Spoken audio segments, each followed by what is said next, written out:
Oh nggak apa-apa ya bahas ini ya, sampel. Iya. Kita jadiin satu studi kasus lah Bang. Oke. Lu ngerasa nggak ketika masalah Yeezy lu dulu itu, Oke. yang digoreng siapapun yang jadiin bahan lelucon dan sebagaimana. Iya. Kalau misalnya ketika itu muncul, lu nya nggak ngebalas, Iya. lu nggak ini, satu lu diamin, Oke. itu snowball efeknya nggak akan sebesar itu. Oke. Dan itu bisa jadi win buat lu, kalau lu makin bercandain lagi gitu. Oke. Iya kan? Iya. Nah itu kadang orang ketika memahami manajemen krisis adalah lu bisa mengatasi krisis itu kalau argumen lu kuat dan lu bisa memenangkan argumen. Salah men. Karena nggak semua orang ngelihat argumen sebenarnya.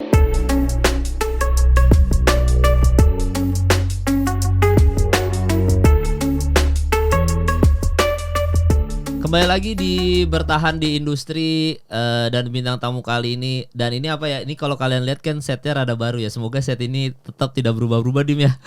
Semoga kita tuh ganti-ganti lah apa segala macam. Tapi ini dengan set yang baru dan bintang tamunya juga. Sebenarnya gue udah lama mau interview beliau ini gitu. Dan ternyata gue beberapa hari karena mau interview beliau ini, gue nge-scroll YouTube-nya dia sampai paling bawah dari 4 tahun yang lalu. Di situ gue nyadar bahwa beliau ini ternyata segitu ngefansnya sama Agung Hafsah.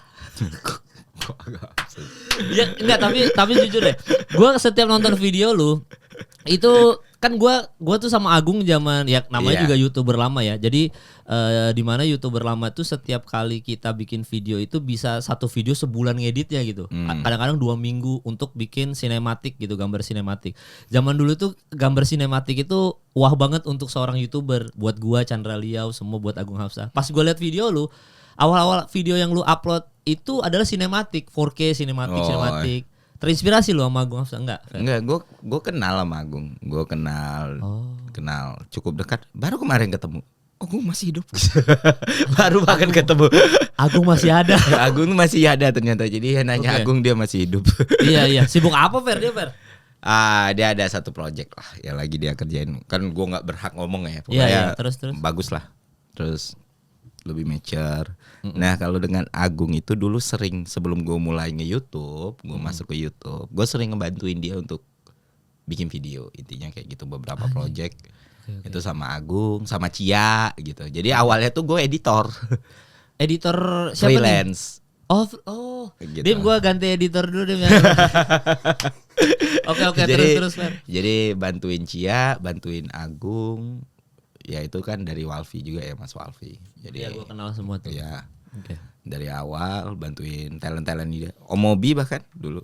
Jadi Oke. Gue tuh gue tuh baru aktif di YouTube itu 2020 ya, nge-YouTube me as personal gitu ya. Gue muncul di YouTube, talking head, ngomong sesuatu. Tapi ya di industri YouTube itu sendiri udah dari sebelum itu sebagai editor freelance. Jadi banyak orang minta editin video gue, terus wah ini job yang menjanjikan, gue bilang kan. Sekali ngedit itu satu video rate gue waktu itu 5 juta sampai 10 juta lah tergantung. Anjing. Ya gue cukup mahal untuk seorang editor ya untuk satu video dulu. Oke. Wah ini duitnya banyak ya jadi editor YouTuber. Pas gue jadi YouTuber brengsek. Lebih banyak lagi. Ini cuma 10% dari yang bisa gue dapat. Tahu gitu dari dulu gue jadi YouTuber kayak gitu. Iya. Jadi gue mengawalinya semuanya dari itu.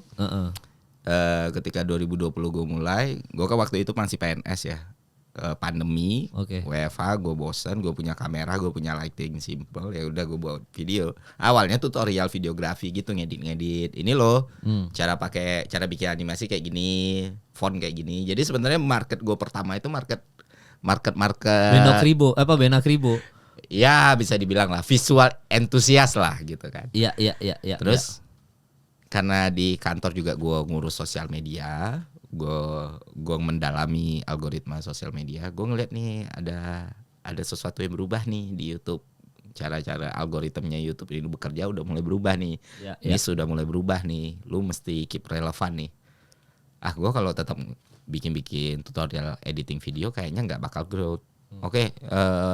Major gue apa gitu, disiplin ilmu gue apa, terapan gue apa, pengalaman gue apa, itu yang gue bagikan akhirnya. Jadi dari editing video akhirnya gue ngebahas mulai dari sosial, ekonomi, Bahkan setelah keluar PNS pun gue nggak ragu untuk bahas politik ya. Kalau dulu kan karena ada Iya. ada apa ya? Instansi. Ya ada inilah ada kerja, ada aturan kerja yang harus dihormati kan. Ya udah Iya. dulu gue nggak bahas, sekarang udah lebih fleksibel ya, akhirnya semakin meluas gitu. Lu berarti udah total jadi YouTuber sekarang ya? Ya Full full time content creator, full Iya, time iya. YouTuber lah. Ya, dan memang beberapa video lu kan cinematic 4K. Dulu zaman dulu tuh itu video-video yang gua selalu cari. Jadi gua selalu karena kan gua IKJ ya. IKJ Iya. itu terbiasa gua bisa nyeting kamera sendiri. Makanya kayak gini kru gua cuma editor gua merangkap kameramen.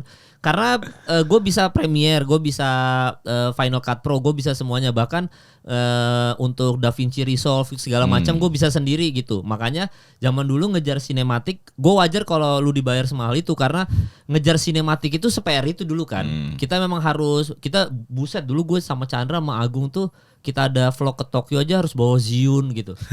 Wah itu fair dulu. Sony A7S tuh harus standby terus. Gak bisa kayak Sony yang cuma bisa di flip. Gak bisa kita pakai kayak gitu. Emang dulu seniat itu. Makanya dulu kayak yang tadi lu bilang, gue jadi pas lu bilang anjing jadi editor 5-7 juta masih masuk di kepala gue gitu. Dan gue waktu ngelihat podcast lu yang pertama sama temen lu tuh di warung ya apa? Iya. Itu aja lu mau pakai sinematik itunya kan? Pakai Iya. apa namanya Dim? Sineskop. Sineskop, pakai sineskopnya terus lu grading kan? Gitu gue jandar, oh anjing ini zaman dulu nih kemakan banget. Sekarang gua sama Dimas ngevlog upload aja. Mau ada tuh slow-mo bodo amat Iya, gitu. Fer. karena zaman berubah kan, Iya, kebutuhan iya. orang juga berubah. Dan gue sendiri itu karena emang hobi gue di situ, gue mempertahankan sebenarnya. Bahkan sampai di konten gue sekarang pun editan gue masih terbilang sangat niat gitu. Masih niat Gue bikin motion gue sendiri, gue masih ngedit sendiri. sampai Dan sekarang. Sampai sekarang. Upgrade gear pun upgrade. Kalau orang di YouTube kan pakai mirrorless, Iya, full frame. full frame. Gue Cinecam. Sekarang Iya, gue pakai efek 3 kalau nge YouTube. FX3 tuh Sony juga kan? Sony. Jadi Anjing. S, FX3, FX6, FX9. Tadinya gue tuh mau beli, aduh gue lupa yang kotak kameranya. Apa Black Magic. Black Magic. Tadi gue mau beli anjing saking niatnya gue. Tapi kalau Black Magic kan dia micro four third ya. Tapi kalau lu pakai FX3, gear sebelumnya tuh bisa kepake gitu. Lensa-lensa atau apa. Oh, Jadi karena bodinya sama ya kurang lebih ya. ya lebih compact aja dia, lebih gendut aja gitu. Oke terus. Cuman hasilnya bagus. Terus gue lihat, oh kayaknya menarik nih. Bentar Bang. Iya. Boleh juga. Ada telepon tuh. Ada telepon. Angkat aja dulu dah. Astagfirullah. Enggak, bentar. Ada gue bilang dulu dah. Sekalian dah. Gak usah dekat. Coki. Anjing Coki yang lagi syuting. Bangsat Coki Pardede anjing. Lagi syuting. Gak apa-apa. Ini aja kalau enggak tadi mana. Coba angkat dulu. Fer, angkat Fer. Ya, Angkat gak? Sekalian. Biar masukin aja konten. Si anjing. halo Pak Coki. Co- Gue lagi syuting sama Kemal nih. Kemal mau ngomong. Coba Cok sini Coki anjing. Cok lagi syuting anjing lu. Ya Allah Coki Pardede. Lagi syuting. Kenapa lu ada bisnis apa sama Ferry? ada bisnis apa ini Coki? Gue mau direkrut MLI gue. Emang mau diambil MLI lu? Iya. Oh gitu. Namanya silaturahmi. Iya kebetulan. Orang gue lagi ngomongin Antum kan harusnya paling mengerti. Silaturahmi itu penting. anjing. Nggak kita lagi mau ngomongin judi online nih. Gimana Cok judi online nih Cok? Waduh, judi online ya, gimana ya? Kayaknya yang jadi prioritas sekarang ini deh, PH bokep dulu. Daripada judi online kayaknya. Iya sama katanya moral anak bangsa tuh nomor 1. bener sama katanya beras nggak boleh, kita harus menghemat beras apa bisa kalau bisa ganti makanan pokok yang lain Cok katanya Cok. Betul. Sama ini jangan lupa Tanah Abang mau lagi sepi loh sekarang. Anjing. Sebelum udahan Cok satu kata untuk Lesti Kejora menjadi duta pertanian. Satu kata. Iya. Kayaknya itu bukan ACC dari kementeriannya deh, karena kan kementeriannya lagi nggak ada. Kan menterinya baru ketangkep. Baru ketangkep kan dia katanya. Jadi nggak ada ya kalimat-kalimat untuk Lesti Kejora menjadi duta pertanian Cok. Semangat semangat buat Lesti Kejora jadi duta pertanian. Semangat dan semoga bisa lebih mendalami jenis-jenis pupuk lah. Jadi lucu ya kemarin Oh ya. Kania podcast. Heeh. Gue nelpon dia. Terus gue Oh. masuk lah ke noise 28-nya dia itu. Oh iya ya. Sekarang Coki nelpon gue. Anjir, ya wes. Ya. lah Pak. Ya, Cok. Nanti berkabar aja, jangan sampai lah. Hati-hati. Dah. Oke. Jangan sampai, maksudnya lagi ada trouble dia. Oh banyak, Coki kan trouble semua hidupnya. Oh, Sampai mana apanya, kita tadi? apanya nikah, percaya Tuhan Coki. Nggak percaya Tuhan sih. Sulit. Oh gitu. Jadi ya kita ngobrol apa sebelum Coki ya tadi ya? Iya malah hilang. Iya kan kamera compact tadi, iya. kamera udah apa segala macem. Terus berarti sampai sekarang udah pakai FX3 ya namanya ya? Iya. Oke, itu beratnya tuh lu ngeditnya tuh. Enggak juga, karena kan M1 Pro ya. Kalau M1 Pro untuk Oke. 4:10 itu Oke. oke banget lah. Jadi udah cukup banget. Dan sama aja kayak S Mark III itu. Sama ya So maksudnya. good. Berarti lu syuting di 4K tuh ya? Kalau sekarang sih tergantung waktu gua. Oke. Kadang kan gua ada konten yang emang bener-bener gak gua edit sama sekali kan. Jadi kalau misalnya doku vlog itu emang gue bikin kayak ya gue berusaha untuk bikin tontonan premium lah untuk orang gitu loh. Kalaupun Oke. temanya berat, mereka bisa nikmati visualnya. Hmm. Terus ada juga konten namanya itu teman makan gitu. Jadi kayak ya udah gue ngobrol aja depan mic kayak gini. Ya yang langsung ngomong ke Langsung kamera ngomong kan? ke kamera, nggak ada insert, nggak ada apa wording, nggak ada supi dan yang lain sebagainya. Jadi Oke. ya tujuannya ya untuk ngisi algoritma ini kan. Kalau untuk ngisi bikin konten yang berat ini kan butuh waktu. Tapi kalau untuk yang ini gue take upload. Jadi Langsung gitu. aja ya. Langsung. Kamera tetap pakai kamera. Sama. Oke, terus. Terus lama-lama kok enakan yang ini ya. Dan penonton gue juga bergeser. Mereka nonton gue nggak lagi ngelihat editannya gitu. Kayak oh gue mulai sadar itu. Jadi bahkan beberapa video gue thumbnailnya aja gue nggak pikirin gitu. Jadi foto gue aja udah. Oh iya, baru lu kasih caption aja apa kasih font aja di atas Nggak ya? ada kadang. Oh, kosong Follow aja. kosong aja. Dan biasanya rame. Kadang ada Iya. yang gue kasih font tapi beberapa tuh kayak mager ah. Iya. Jadi udah enak lah. Gitu. Iya dan apa istilahnya gue juga nonton beberapa memang zaman dulu gue sempet pas pandemi bikin konten kayak begitu. Jadi kayak gue ngomongin soal apa Sexy Killers ya judulnya dulu ada Sexy Killers. Gue ngomongin soal kayak gitu-gitu. Gue ngomongin soal antara perempuan sama cowok kan waktu itu Dara Arafah tuh viral soal dia apa ya ngomongin soal cowok terus gua counter ngomongin soal cewek. Jadi intinya dulu gue sempat ngomong kayak gitu juga tapi di zaman pandemi kan kita nggak bisa kemana-mana ya. Gue ngomongin soal YouTube Rewind yang versi Eric Kolim kekurangannya apa sama versi Agung Hapsa bagusnya gimana. Ternyata itu banyak banget gitu. Nah sekarang gue nggak bisa lagi bikin gitu. Nah gue salut sama lo. Nggak tahu gue kayak nggak ini aja orang kayak nggak dengerin. Gue terakhir ngomongin soal toa masjid. Ngomongin soal kenapa toa masjid itu harus kecil. Gue setuju masalah kecilnya apa segala macam gitu-gitu. Tapi nggak dimakan. Tapi lu kemakan. Berarti gimana cara? Kalau buat sekarang ya berarti fair ya. Ngemas obrolan berat tapi ditonton banyak orang tuh gimana? Ini kalau kita pakai penjelasan yang benar-benar mendekati mendekati realitanya adalah algoritma itu levelnya udah mengidentifikasi identity dari satu channel. Nah ini sampling paling gampang adalah lu bisa lihat misalnya channel Om Ded. Podcastnya selalu rame banget. Waktu dia ngomong sendiri, itu view-nya pasti ada penurunan. Atau channelnya beberapa podcast besar lainnya kayak Akbar Faisal, Herwi Yahya, itu juga mengalami gejala yang sama. Nah, di gua atau beberapa di orang yang ngebuat video durasinya 10-15 menit, once dia punya video 30 menit, video podcastnya pasti turun. Contoh paling gampangnya Dr. Indrawan Nugroho. Oke. Itu kalau dia ngomong sendiri itu rame, dimakan. Tapi kalau dia bikin podcast, nah ada drop views tuh, ya kan. Nah, jadi sebenarnya sistem di YouTube itu sudah mengidentifikasi. Gua nggak tahu, ini perkiraan ya, masih tesis ya.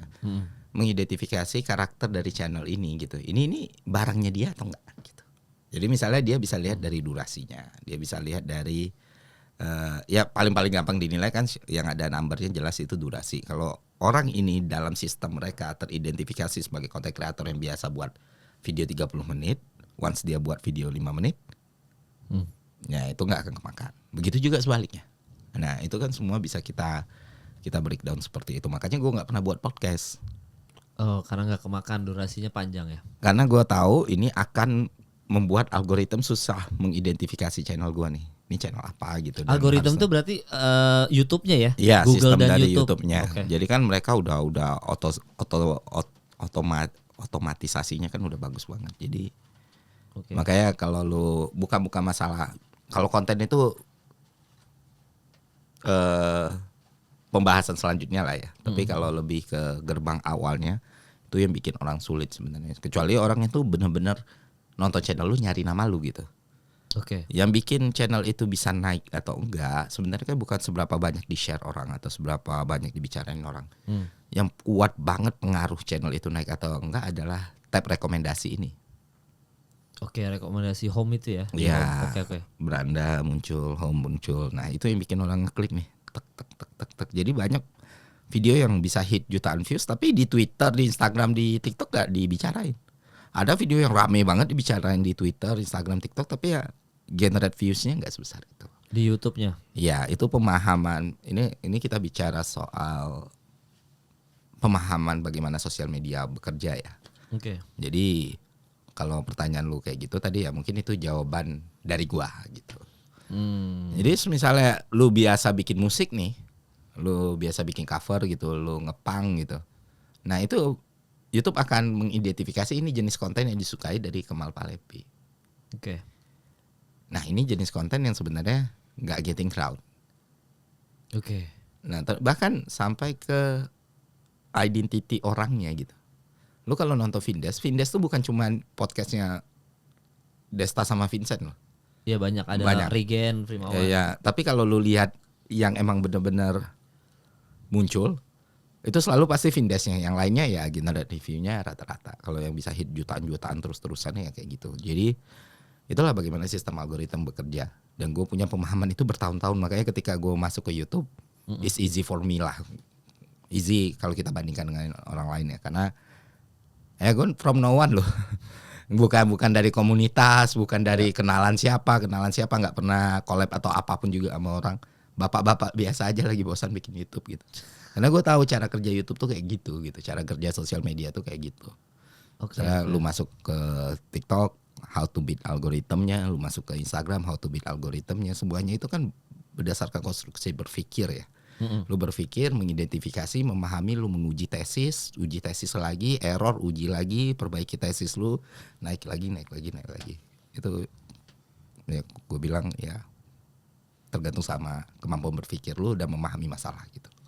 Iya, dan tadi menarik juga sih soal kalau gua, bedanya kalau gua kan jatuhnya ada komunitas, stand up komedi, ada YouTuber ikut. Jadi diklik orang masih based on nama gitu. Tapi gue aja sampai sekarang tuh masih bingung soal algoritma YouTube aja ya, karena memang kadang-kadang tuh kayak podcast ini aja kadang gede kadang kecil gitu. Kalau video cover entah kenapa selalu rame gitu ya. Dulu gue jajan sepatu gue sempet tinggal, terus habis itu jajan sepatu gue syuting lagi, ternyata viewersnya nggak sebanyak yang kayak dulu. Mungkin karena tadi lu bilang masalah perubahan kebiasaan juga, habitnya orang nonton gitu. Nah berarti kalau lu nggak bisa lu transisi ganti konten dong?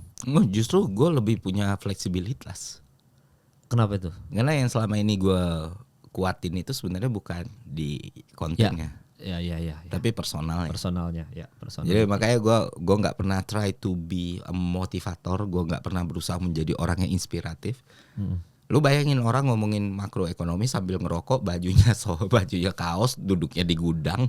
Iya. Terus kadang kelepasan ngomong kasar. Iya. Something new for society. Dan itu ada sebenarnya, cuman nggak pernah ada orang karena entah kenapa ketika dia muncul di kamera, gue harus terlihat seperti ini, man. Beauty imperfection, man. Jadi kayak lu ketidaksempurnaan tuh hal yang indah dan membuat orang bertahan gitu. Once itu sempurna, dia bakal cari kesempurnaannya lebih baik gitu. Jadi gue sekarang bahas gue pernah, salah satu video paling rame gue cuma menceritakan dongeng masa kecil yang gue dapat dari bapak gue, cerita Abu Nawas. Oke. Dan orang masih makan. Jadi kayak gue belajar, gue bikin sampling datanya ya, gue pelajari semua behavior dan pola YouTuber lama gitu, sampai peaknya mereka di mana, Sampai Jovi decrease-nya Andovi mereka, berhenti ya. gitu. Contoh paling gampang itu Reza Arab. Oke. Dia mau bikin apapun bakal rame kalau dia emang mau ya. Ya. Karena orang udah ngejar, gue pengen ngeliat Arab aja di kamera gitu, terlepas apapun yang dia omongin. Kalau dia emang existing di YouTube gitu loh, emang dia nggak mirip pet yang lain gitu. Nah, orang nonton Arab tuh bukan karena gue pengen ngelihat gamer jago, kan? Ya karena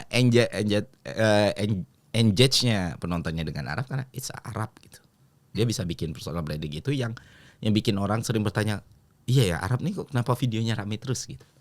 Padahal sering kan ada orang bilang ya kontennya padahal main game doang. Ya masalahnya bukan main game doangnya itu loh gitu loh. Orang ini punya kekuatan dan punya power yang ya gue gak tahu dia sadar atau enggak, itu bisa making people buat engage sama dia. Sadar dia. Sadar ya. Sadar dia. Arab tuh kayak gitu-gitu. Gua tuh genius itu. Gue nggak pernah ketemu sama dia, kita satu manajer dan gue nggak. Oh Walfi, lu Walfi juga? Iya gue Walfi juga, nggak pernah ketemu sama dia. Padahal kalau diingat interaksi pertama gue dengan influencer itu Arab di Twitter sekitar tahun 2016 lah. Apa itu? Ada tweet-tweetan lah gitu kayak Oke. ya itu. Tapi sampai sekarang dari 2020 mau 2024 gue nggak pernah ketemu. Yang lain kayaknya gue udah ketemu semua deh. Ya, semua udah ya. Jovi Andovi udah. Sudah. Semua udah. Young Lex udah. Udah. Iya. Wendy pun udah gitu. Wendy-nya udah. Oh. Jadi Tapi Arab emang sadar, Fer. Maksud gue berarti kan dia pintar gitu loh. Iya, pintar. Maksudnya dia ngerti itu gitu dan akhirnya dia yang punya kontrol untuk dia go or out. Itu pun jadi sampling gue ketika gue memilih konten. Oh gila, ini nggak semua orang bisa gitu. Ya, Nah tapi untuk misalnya nggak semua, tapi kita masih bisa belajar nih. Oh ternyata bisa loh datanya dibuat kayak gini. Bisa loh, ada loh anomali seperti ini nih ada gitu. Dan bukan cuma di Arab, di Agung misalnya. Di Agung ya engage, quality, tapi di satu sisi kan intensitasnya kurang kan. Agung nggak muncul dimanapun masalahnya. Jadi kalau semua teori algoritma itu mentok di Agung. Iya. Lu mau pakai semua tesis apapun, video harus di atas 10 menit, dia 5 menit pun jutaan gitu. Iya, Via anjing. lu harus konsisten untuk bikin video. Dia bikin video sekali setahun aja udah syukur. Ria SW juga kayak gitu. Jadi digital itu ruang yang sangat luas, cakupannya sangat luas dan lu bisa belajar banyak banget di sini dan dinamis gitu. Yang bikin gue bertahan di industri ini dan menikmati industri ini karena ruang belajarnya itu luar biasa karena lu memahami bukan cuma hal yang saintifik, bukan cuma data dan angka, tapi human behavior. Itu yang bikin gue wah seru ya YouTube ini gitu. Ya. Dan wah menarik banget tuh. Soalnya gue jadi banyak pertanyaan. Cuma kalau soal Arab lagi balik soal Arab. Gue kemarin itu ada kerjaan di Surabaya lah sama podcast Hancur. Gue ketemu sama ada dari podcast Mendoan namanya Dono. Dia tuh komika juga. Yeah. Dan dia itu punya liquid vape gitu. Dia kan sekarang banyak influencer yang bikin dari liquid kan, bikin liquid terus diperjualbelikan termasuk Gofar, semuanya lah gitu. Nah, Karin gitu. Karin. Nah, dia ngomong cuma ada 2 orang yang dari nama besar ini, influencer atau selebgram atau apapun itu disebutnya content creator. Cuma ada 2 orang yang come up soal penjualan liquid. Pertama adalah Korigor. Korigor tuh bisa jual segitu banyaknya liquid, ya kan? Yang kedua adalah Reza Arab. Dan dia tuh ngomong samping gua, Arab. Iya Arab. Orang itu kalau beli barang dari Arab itu bukan karena gimana ya? Jadi merchandise, ngerti gak lu? Kayak dia jual liquid dikira sama fansnya ini merchandise-nya Arab. Gue cuma mau ngumpulin aja. Entah itu gue nge-vape atau enggak, gue cuma pengen punya dan itu gue anggap sebagai merchandise. Arab sekuat itu, Fer. Iya memang, dan gue paham betul itu dan dia juga ngerti itu gitu kan. Dan ya lu harus apresiasi itu loh. Gak banyak loh content creator atau orang yang berangkat dari digital bisa punya achievement kayak Arab. Itu sesuatu yang besar. Apapun yang dia buat jadi kan. Ya semua WG-nya atau apa. Iya. Berarti kalau lu kembali lagi kalau lu mau masuk konten, misalkan anggap aja ini untuk orang awam yang tadi lu bilang lu from nobody to somebody kan. Berarti Belum somebody juga sih, iya Mal. sih, sebenarnya sih. Tapi ya itu biar nge-rhyme aja ya. Biar rhyme aja. Biar Anda nge-rhyme. masih ingin jadi rapper gitu? Oh, karena saya anak basket, jadi jiwa itu masih ada. Masih ada ya. Nanti kita Iya, karena anak basket. Jadi karena apa dulu yang dikejar nih berarti? Kalau lu mau bikin konten algoritma, lu bikin konten durasi dulu, lu kejar kontennya dulu, atau lu create persona dulu dari awal? gini, ketika gue ngisi kelas soal content creation ya, Iya. soal pembuatan konten, gue akan berusaha menempatkan bar itu serealistis mungkin gitu. Oke. Gue bukan yang akan selling semua orang bisa jadi YouTuber atau kita semua bisa ngonten, yang penting niat, yang penting usaha ini. Gue bukan orang yang akan menjual kata-kata seperti itu. Oke, fair. Gue selalu bilang kayak gini.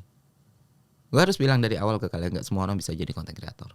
Ada yang nyoba 100 kali, 1000 kali dan gagal. Ada yang akan nyoba 1 kali, 2 kali and take off gitu. Oke.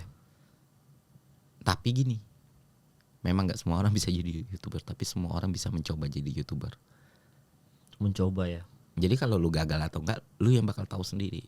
Lebih baik lu nyesel karena gagal daripada lu nyesel karena gak nyoba sama sekali. Oke. Nah kenapa itu lebih baik? Karena ketika lu nyesal karena gagal, lu bakal melakukan evaluasi kepada diri lu dan lu lebih mengenal diri lu sendiri. Kekuatan lu apa, weakness lu apa, opportunity lu apa gitu kan. Di mana seharusnya lu main dan apa yang lu harus lakukan, dan lu punya semua kesempatan untuk mengenal diri lu lebih dalam. Tapi kalau lu nggak pernah nyoba dan lu pengen sebenarnya dan lu nyesel karena nggak pernah nyoba, akhirnya lu blaming orang. Dia naik karena A, dia bagus karena B. Ujung-ujungnya lu nggak pernah melakukan melakukan evaluasi terhadap diri lu sendiri, dan lu selalu membenarkan, ya gue bisa aja sesukses dia karena gue nggak nyoba aja. Gue kalau belajar bisa lebih pintar. Ya itu kan bentuk-bentuk toxic positivity, bentuk-bentuk denial yang sering muncul di society kita. Jadi ya gue bilang, kalau lu pengen mencoba karir jadi content creator, atau lu pengen jadi YouTuber atau TikToker, gak usah mikir panjang-panjang dulu, karena lu learning by doing nih nantinya. Iya. Lu buat aja dulu sampai batas lu semaksimal mungkin lu bisa buat gitu. Nanti akhirnya lu bakal sadar sendiri lu bisa atau enggak. Gue tuh sampai waktu gue bayangin mal, subscriber gue 5.000 nih cuman waktu itu. Oke, fair. Terus dengan sangat percaya diri ya gue bilang, ini loh cara nebus algoritma YouTube. Kan orang ngeliat lu tuh baru mulai, tapi lu udah bisa nge-breakdown semuanya. Dan gue bilang kalau tahun ini gue nggak sampai. Waktu itu gue mulai sekitar bulan Mei 2020. Kalau Desember ini nggak sampai 30.000 mah, then I'm quit. Berarti ini nggak fit buat gue. Oh gitu. Iya, gue bilang secara jelas-jelasan gitu, secara sangat jelas dan bold. Dan lu kasih tenggang waktunya. Tenggang waktu, ya. Okay. Kalau misalnya nggak sampai Desember, sebagus apapun konten gue, sebesar apapun peluang gue berhenti di sini. Karena menurut gue indikator gue itu gitu. Ternyata ya nggak sampai Desember, bahkan di Oktober atau November udah naik. Udah ya, Desember itu kalau nggak salah udah silver play button. Itu metode yang salah atau enggak? Kalau bilang itu tadi, gua sampai Desember, kalau gua nggak naik gua quit. Itu metode yang benar atau metode yang salah? Bukan salah atau benar, tapi itu cocok buat gua. Belum tentu cocok buat orang. Oke. Karena Oke. usia gua mulai di situ 29 mal. Oke. Gue bukan kayak lu yang mulai YouTube di usia 20-an ya, atau lu yang mulai di bisnis ini 20-an, kesempatan gagal lu banyak gitu. Sementara pekerjaan gue PNS nih. Oh iya. Jadi kalau gue nggak bikin lingkup gue sendiri, gue bakal nggak bisa fokus untuk career path gue gitu. Tapi kalau gue bisa, karena algoritma lagi susah-susahnya loh. Jangankan orang yang nobody ya, yang nggak dikenal siapapun, orang artis, stand up comedian yang terkenal atau content creator di platform lain yang udah punya nama, untuk masuk YouTube nggak segampang itu bro. Iya. Yang cerita sukses dan cerita gagal lebih banyak cerita gagal ya gitu. Ya. Makanya gue bikin, kalau memang nggak bisa 30.000, then I'm quit gitu. Karena kan gue masuk bukan gue asal ngonten terus buat gitu. Gue buat tesisnya dulu, gue bikin analisisnya dulu, baru gue masuk. Kalau gagal pun ini bakal jadi sesuatu yang gue susun niatnya ya, jadi satu kajian gitu yang mungkin bisa ngebantu instansi tempat gue bekerja. Ini loh social behaviornya kayak gini. Ternyata 100.000 Ini dalam 3 tahun ya 700 sekian. Oke. Nah itu metode apa yang lu pegang itu? Yang di ibaratnya yang algoritma untuk nembus algoritma YouTube tuh apa yang lu pegang keywordnya? Pertama untuk nembus algoritma YouTube ya kita balik ke teori ekonomi paling dasar namanya supply and demand. Oke. Nah kebanyakan orang salah memahami demand. Tahun 2020 ada orang yang ngomong ke lu, Mal, gue mau bikin YouTube, gue mau bahas tentang kejatuhan ekonomi Amerika, tentang bagaimana credit default swap bekerja, gimana subprime mortgage itu terjadi gitu, gimana Lehman Brothers jatuh. Lu di tahun segitu ketika ada orang yang ngomong gue bakal bikin konten kayak gitu, goblok lu nggak akan ada yang nonton, ya nggak? Ya karena demandnya nggak ada. Karena menurut lu demandnya nggak ada, the fact is demandnya ada, supply-nya yang nggak ada. Kita harus sekritis itu ya. Kita harus terbuka ya, itu. Seterbuka itu. Karena kenapa gue bisa tahu itu dimensi ada? Karena ketika orang yang ngomong ngaco itu dimakan. Berarti kan sebenarnya bukan soal ngaco atau enggaknya, keingintahuan orang untuk sesuatu yang baru, proses belajarnya mereka itu semakin besar mal. Nah tapi masalahnya mereka mau nyari yang benar nggak ada. Akhirnya mereka kemakan lah. Oh ekonomi bisa dibangun dengan lu printing money. Akhirnya mereka kemakan lah, oh bumi itu bentuknya zigzag. Akhirnya mereka kemakan lah, kalau lu vaksin COVID-19, lu bakal dikendalikan otaknya sama Bill Gates. Karena gak ada yang jelasin secara benar. Makanya video-video kayak gitu rame terus kan. Di sini kita bakal melihat human, sosial, itu change, behaviornya change. Orang dulu ketika nonton YouTube, mereka itu terhibur dengan keseharian seseorang. Sekarang mereka udah gak butuh lagi keseharian orang. Mereka butuh apa sih yang bisa lu kasih ke gua? Gimana sih cara lu mikir? Gimana lu pandangan lu soal ini? Gue pengen tahu nih. Gue pengen cross check apa yang gua rasain tuh ada afirmasinya atau enggak gitu. Makanya lu bikin daily vlog sekarang. Even lu artis besar sekalipun lu bikin, hey guys, gua hari ini pergi makan nih enak banget. Gua sama ini nggak akan pernah kemakan. Kecuali udah gede banget kayak Raffi Ahmad atau gitu. Kecuali gitu ya dengan segmen pasar tertentu ya. Ya. Kayak Atta, Raffi Ahmad itu karena segmennya udah ada dan kita tahu segmennya di mana gitu. Tapi kalau bukan itu ya nggak akan kemakan. Iya. Makanya orang-orang dengan sangat gampangnya ketika perubahan ini terjadi, mereka langsung blaming nih. Oh ini YouTube algoritmanya berubah, udah tidak lagi pro. No man, dari awal YouTube itu bisnis. It's a big company gitu, dibuat untuk bikin untung. Bukan yayasan sosial untuk memajukan konten kreator berkarya, no. Itu pemahaman. Jadi kayak makanya gue selalu nekanin ketika lu memahami sesuatu itu konstruksi berpikirnya lu bikin matang-matang dulu nih. Holistik lu harus mikirnya ini A to B, B to C, C to D gitu. Walaupun tanpa itu mau istilahnya mau jebur dulu juga nggak apa-apa. Nggak apa-apa. Jadi maksud gue kayak yang gue tangkep sekarang dari cara orang belajar adalah pembelajaran paling bagus itu ketika mereka belajar by doing. Gue kasih masukin teori sebanyak-banyak apapun ketika mereka masih ada barrier nih, mereka nggak akan kosong gitu. Tapi ketika lu nyebur, lu tahu nih, lu langsung nangkep nih di kepala lu. Atau walaupun lu nggak ada barrier, itu bakal cuma nyangkut di lobus frontal lu dan hilang gitu. Cuma di otak. Oh oke. Nah makanya gue selalu ngasih gue cuma menceritakan apa yang gue lakukan dan gue nggak bilang lu harus ngelakuin ini yang sama.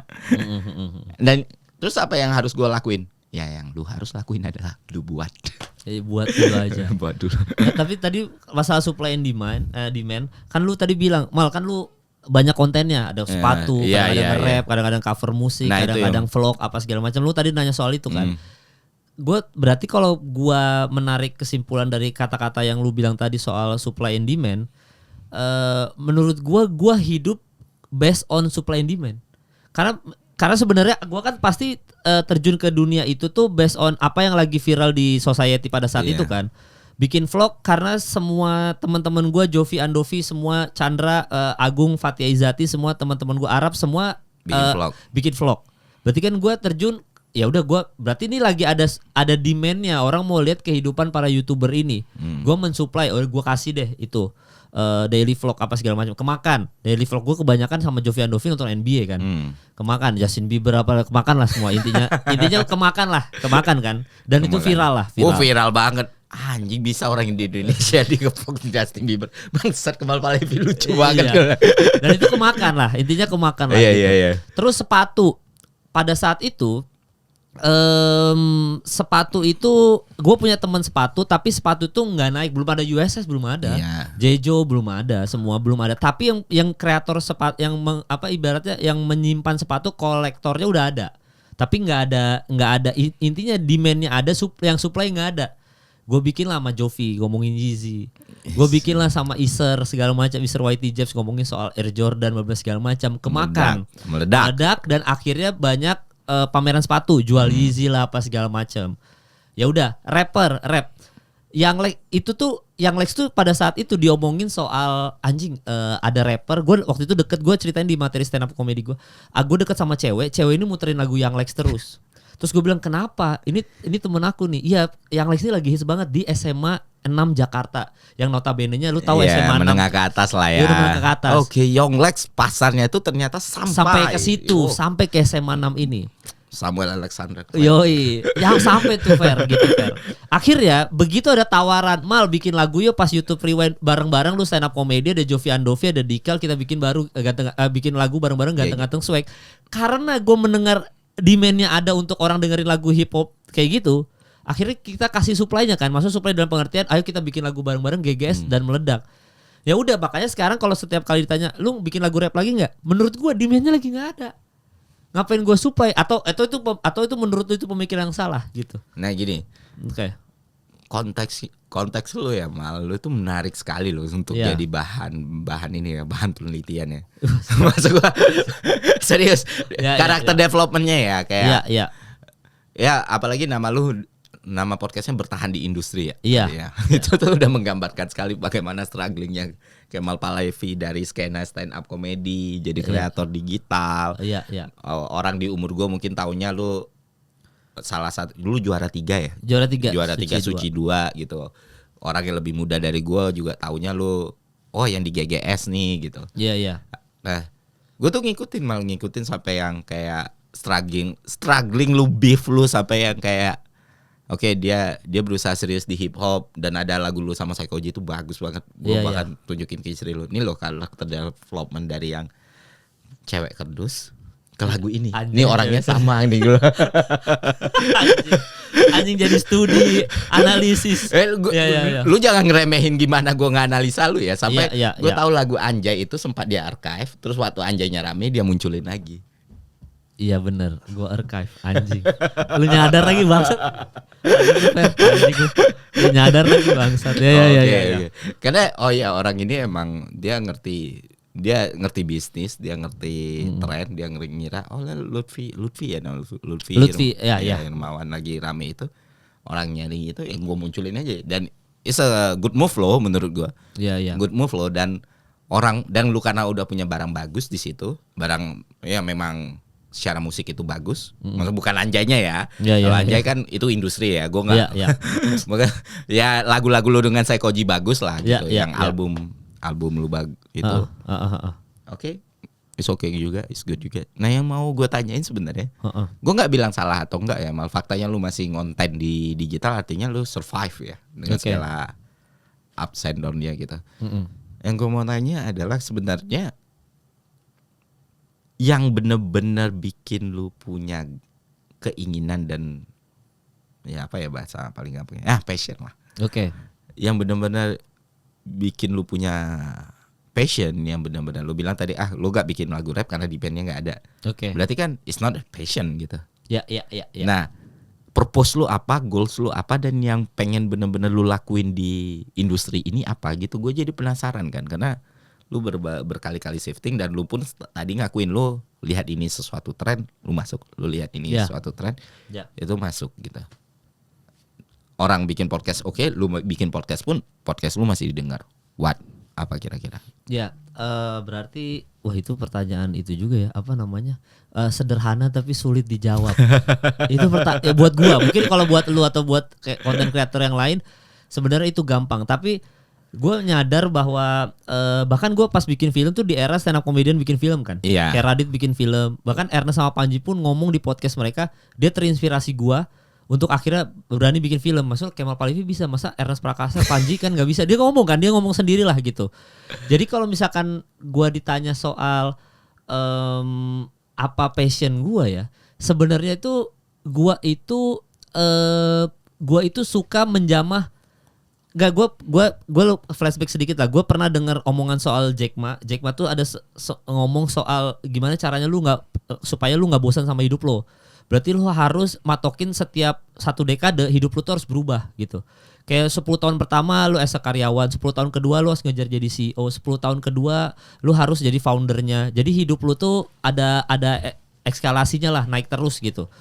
Gue nyadar bahwa gue tuh orangnya selalu pengen men-challenge diri gue sendiri. Gue bisa gak berhasil dengan personality gue, dengan nama gue di bidang yang baru ini gitu. Jadi kayak misalkan di dunia sepatu gitu. Dan gue pengen aja kayak, oh ini sesuatu yang baru, gak pernah diomongin. Tapi gue selalu ngebahas soal sepatu sama anak-anak. Karena gue anak basket kan. Jadi gue ngebahas soal sepatu. Oke, bisa gak kalau gue angkat soal sepatu, ini booming gitu. Jadi gue selalu ngejar yang sesuatu yang kayak misalkan podcast atau enggak hip hop. Gue selalu kayak ini sesuatu yang baru nih. Gue ditawarin yang Lex bikin lagu GGS. Bisa nggak kalau gue terlibat di situ, ini lagu jadi viral? Gitu-gitu. Awalnya selalu kayak gitu ternyata passion gue. Maksudnya nggak passion sih jatuhnya ya itu apa ya? Mindset kali. Hasrat sih. Gue sejauh ini selalu mengejar hasrat. Karena memang gue orangnya rada ambisius dan kompetitif. Tapi bukan ambisius yang ini ambisius yang positif menurut gue, karena gue cuma masukin ranah ini, podcast lagi viral, gue coba masukin ranah podcast, bisa nggak gue naik juga kayak Bang Denny, kayak Om Ded gitu-gitu, kayak Onat. Jadi gue selalu kayak gitu. Nanti mungkin yang tadi lu bilang, mungkin nanti kedepannya akan ada bidang baru lagi, mungkin gue akan masukin. Gue ingat kalau kata Radit tuh selalu ngajarin gue, karena Radit tuh mentor gue banget dari awal sampai sekarang. Raditya Dika. Radit tuh selalu bilang sama gue, Mal, kita tuh harus jadi social media personality. Kita memang harus gedein personality as a Kemal Palevi-nya supaya apapun platformnya, apapun ini kontennya, lu pasti diikutin orang. Yang tadi kita ngomongin soal Arab. Itu yang orang lakukan kepada Joko Anwar kan. Maksudnya Joko Anwar tuh kan gedein nama as a Joko Anwar. Mau apapun yang dikerjain, Joko Anwar pasti dimakan. Gitu. Nah, itu sebenarnya goals gue adalah itu berarti fair. Nah, ya minus dari gue ngerti lah frameworknya gue paham. Oke. Yang missing link dari apa yang lu buat adalah visi. Oke. Lu harus punya visi, Mal. Apa sih? Visi sederhana, misalnya kayak lu mau dikenal as orang yang menghibur orang lain, orang yang mendidik orang lain, orang yang bisa sharing knowledge dengan orang lain, orang yang mau mengubah negara, orang yang mau mengubah dunia. Oke. Jadi lu punya gagasan besar nih. Oke. Presensi gue hidup tuh untuk apa sih gitu. Kalau gue simple kan, karena gue bikin YouTube ya gue pengen ya udah orang yang emang gak punya sesuatu yang selama ini jadi tolak ukur mereka ketika mereka butuh suatu informasi yang benar-benar perlu, bukan mereka yang mereka butuh tapi mereka nggak tahu mereka butuh, ya gue bakal ada di situ gitu. Ketika gue bisa jadi the voice of voiceless, ketika gue bisa mewakilkan suara orang-orang yang gak bisa disuarakan, ketika gue bisa berperan walaupun secara minor ya, sesuai dengan Undang-Undang 1945 mencerdaskan kehidupan bangsa dan negara gitu, yang mana itu esensial, ya maka gue akan lakuin. Itulah means of life gue gitu dalam konten, dan gue kira itu cukup kuat untuk membuat gue bertahan di industri ini. Apapun bentuk produk yang akan gue buat nanti atau yang sudah gue lakuin sekarang, visi itu Mal, visi itu yang lu perlu. Lu hasratnya udah kuat, ambisinya udah kuat, otot lu di dunia industri ini juga udah kuat banget, lu udah ngalamin berbagai macam bentuk beef. Ya. Apresiasi hujatan. Nah, missingnya itu di situ. Apa? End game lu apa gitu. Anjing, ya itu visinya, gagasan besarnya ya. Gagasan besarnya. Jadi lu pun, karena apa? Ketika lu nggak punya gagasan besar nantinya, lu capek, lu bakal hanya kesini rame. Tapi udah rame duluan. Iya benar, ya. Jadi akhirnya lu nggak bisa create the market gitu. Lu nggak bisa create the community gitu. Karena pas rame ya lu bertahan di situ. Iya. Bukan jadi yang tersisihkan. Nanti ada sesuatu lagi. udah 10 orang gue ke situ lah, gue orang 11. Nah dengan kita punya gagasan dan visi, kemungkinan kita untuk jadi inisiatornya, untuk jadi pembuat pertamanya itu besar sekali. Dan itu yang mempertahankan gue sampai sekarang, dan mungkin itu yang lu butuhin gitu loh. Visinya dan gagasan, walaupun nanti apapun platformnya, dan apapun aja. bentuknya, karena ini adalah ketika visi lu udah dapat, semua platform yang lu buat ini adalah langkah untuk mewujudkan visi tersebut. Walaupun cuman gue pengen punya kekayaan, ya udah gitu. Visi gue adalah gue punya net income segini. Udah, gue pengen mencapai kekayaan di sini. Udah, gue nggak akan bilang ada visi yang buruk atau jelek, yang enggak sama sekali. Tapi ya, at least lu punya gagasan besar ini. Iya. Itu. Iya. Soalnya kalau uang, semua yang gua kerjain sebenarnya uangnya sedikit. Ya gua nggak pernah hip hop dapat duit dari mana gitu. Maksud gua kan kalau sepatu pun tidak ada uang yang signifikan masuk kan. Vlog pun ya udah lu tahu sendiri lah, NBA tuh diberangkatin emang pertemanan karena dan gue suka cinta bidangnya aja kan. Jadi emang nggak. Berarti iya sih gagasan sih. Gue tuh ingat banget ya. Ini sebenarnya dulu Bang Giring tuh menurut gue respect banget sama nih orang. Karena dulu dia tuh presiden e-sport bla bla segala macam. Gue lupa dia apa. Gue pernah iseng nanya. Gue interview waktu itu acara IDN Times dan gue hostnya. Dan di sesi gue ngebahas tentang e-sport tuh kenapa bisa gede banget. Bang Giring itu salah satu yang jadi narasumber. Karena dia tuh presiden e-sport apa gue lupa gitu. Sebelum dia ke PSI lah intinya. Gue nanya sama Bang Giring, Bang bisa gak gue jadi Just No Limit? Gue bilang gitu. Gue juga pengen jadi hidup kayak gamers, kayak enak banget gitu. Gue nanya gitu as a host. Terus Bang Giring ngomong, gak bisa Mal. Karena tidak mungkin ada Just No Limit yang lain. Just No Limit ya Just No Limit aja. Mungkin lu akan jadi kayak Pak Levi. Dan lu gak akan bisa setenar Just No Limit. Karena kalau lu mau tenar di suatu bidang, itu tuh lu harus jadi orang yang pertama di bidang itu. Jadi lu tuh kalau misalkan lu harus angkatan pertama gerbong itulah gitu. Kayak kita ngomongin YouTuber, begitu YouTuber itu angkatan awal ada Bayu Skak, ada Reza Arab, ada Agung Hapsah, kita harus gabung di gerbong itu. Begitu nanti ada yang lain, mungkin dia akan lebih gede dari kita, cuma kita akan selalu diingat as a gerbong itu. Stand up comedy, gue generasi pertama juga termasuk kan, Suci 2 langsung, berarti setelah Rian Adriandi Ernest langsung gue Gilang Baskara Boris Bokir. Gue ada di gerbong itu. Sepatu gue ada di gerbong awal-awal lah. Sebelum Jejo ada, sebelum ada Urban Sneaker Society, USS ada, segala macam. Gue ada di gerbong itu. Dan itu gue lakukan ketika gue bikin podcast Hancur. Podcast itu lagi naik, Fer, untuk Spotify. Karena eksklusif, baru ada Spotify masuk dan mengeksklusifkan para podcaster. Terus gue bilang ke Pat Ramadias, kita harus bikin sekarang. Kita harus masuk gerbong pertama. Supaya nanti begitu ada orang yang bikin, akhirnya gue pengen kayak podcast Hancur. Akhirnya jadi kayak gitu. Itu tuh gue respect loh. Dan itu gue inget banget sampai sekarang Bang Giring ngomong gitu, Fer. Jadi gerbong yang pertama. Jadi kayaknya kalau kita ngomongin soal gagasan visi ya juga sih, gue belum anjing. Gue sejauh ini udah berapa tahun gue ada di industri ini ya. Dan gue gak pernah kepikiran visi dan gagasan besar. Udah waktunya gue, Fer. Nggak ada kata terlambat lah. Iya ya udah waktunya gue mikirin itu. Jadi lu punya pedoman lah untuk apapun step by stepnya. Karena kalau lu kayak gitu terus capek. Ya. Pasti capek kan, karena semangat lu adalah semangat mengejar terus gitu. Iya. Satu lagi soal supply demand, lu bisa laku barang lu ketika lu punya. Walaupun demandnya nggak sebesar yang lain, tapi ada dan kosong dan lu punya supply-nya, ya lu masih bisa cuan kalau dalam ekonomi ya. Artinya kalau gue jadi lu ya, Mal, gue bakal evaluasi lagi nih di antara semua hal yang gue bikin sekarang, mana yang paling benar-benar disukain orang dan paling menggambarkan diri lu yang sebenarnya dan lu nyaman lakuin. Oke. Gue nggak akan ngelihat generate views, gue nggak akan ngelihat ini, cuman gue bakal ngelihat, oke, gue paling kuat tuh sebenarnya di sini deh. Oke.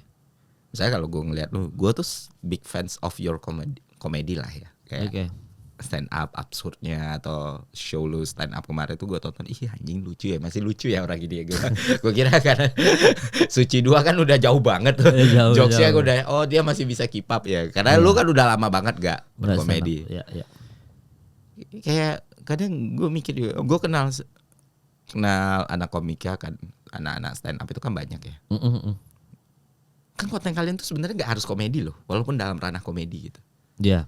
Kalian bisa nge-breakdown komedi itu kayak gimana, sesuatu yang sifatnya Ya sambil diselipin komedi tentunya, sesuatu yang sifatnya emang belum pernah dibahas orang. Sekarang keilmuan komedi siapa yang bahas? Kecuali Radit ya. Radit aja tipis-tipis doang itu kan. Radit pun waktu itu bahas dengan gue pun karena gue interview itu gitu. Karena orang butuh tahu nih.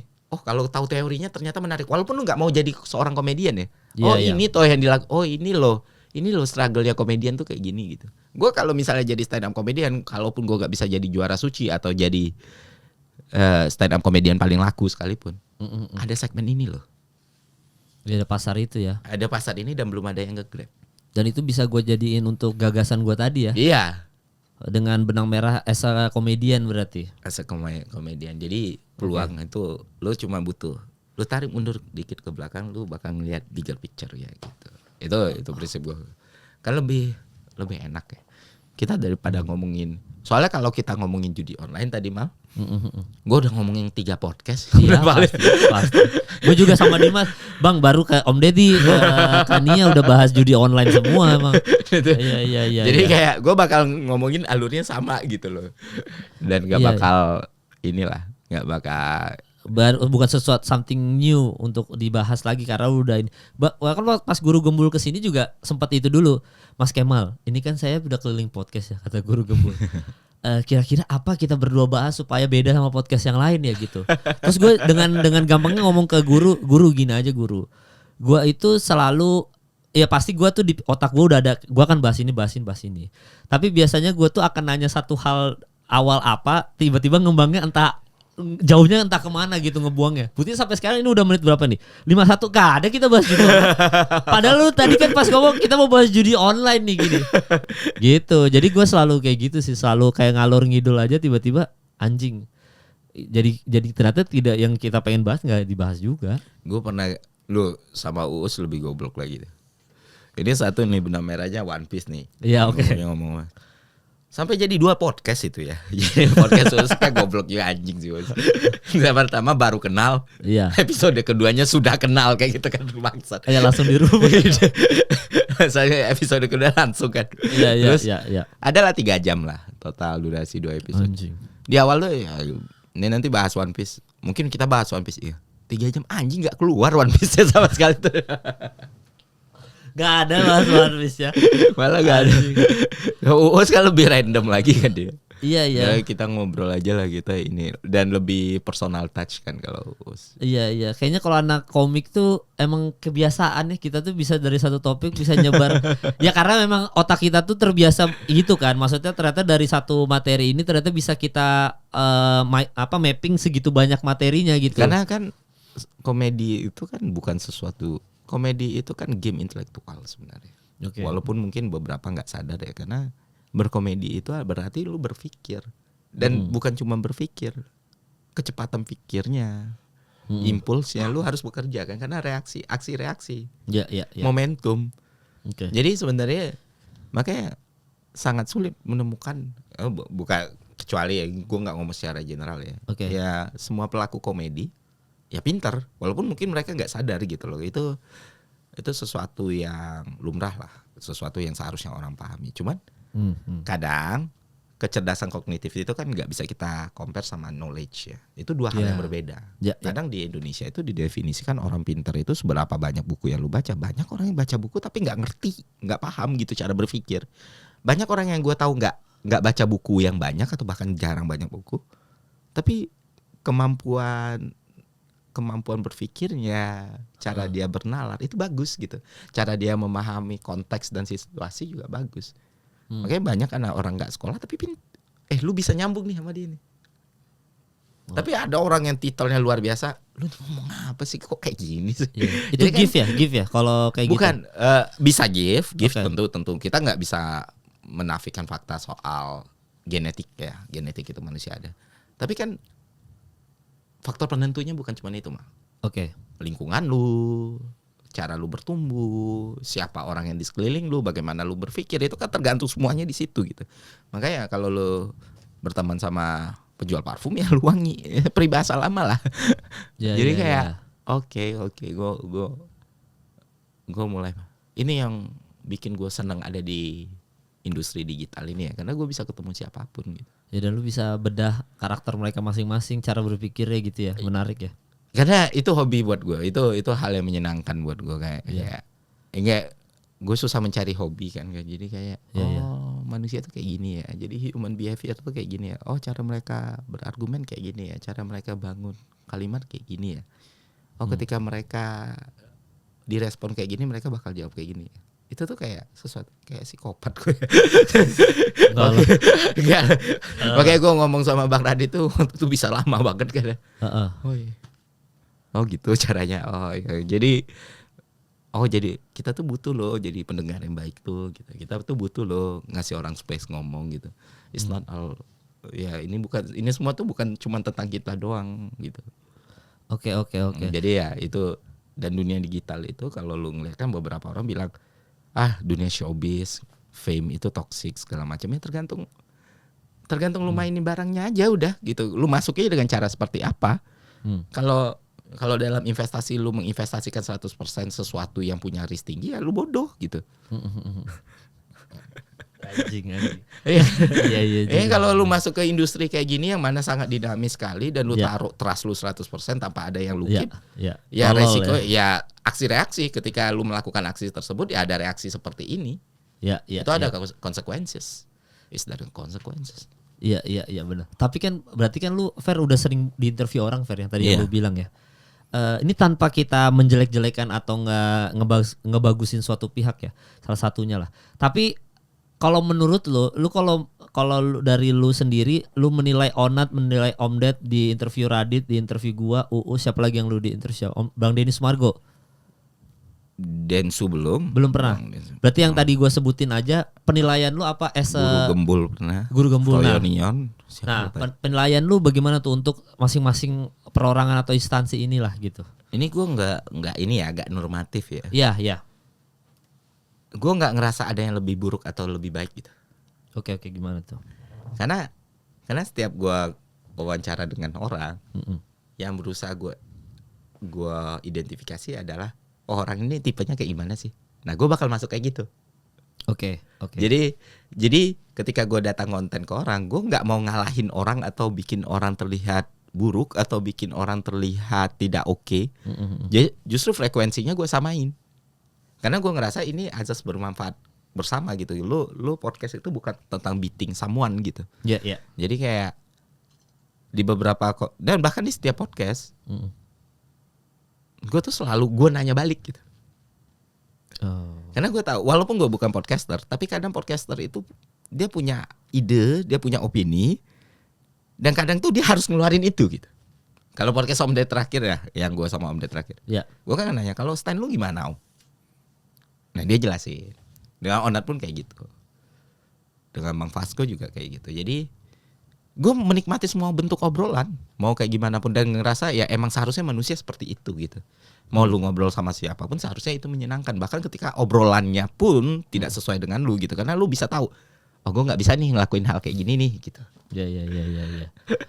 Di Total Politik juga gue sering ngobrol gitu. Jadi ketemu makin banyak ya, ibarat inilah ya. Oh, Total Politik juga ya? Ya, jadi kayak semakin banyak orang yang lu temuin kan ruang belajar lu semakin luas gitu.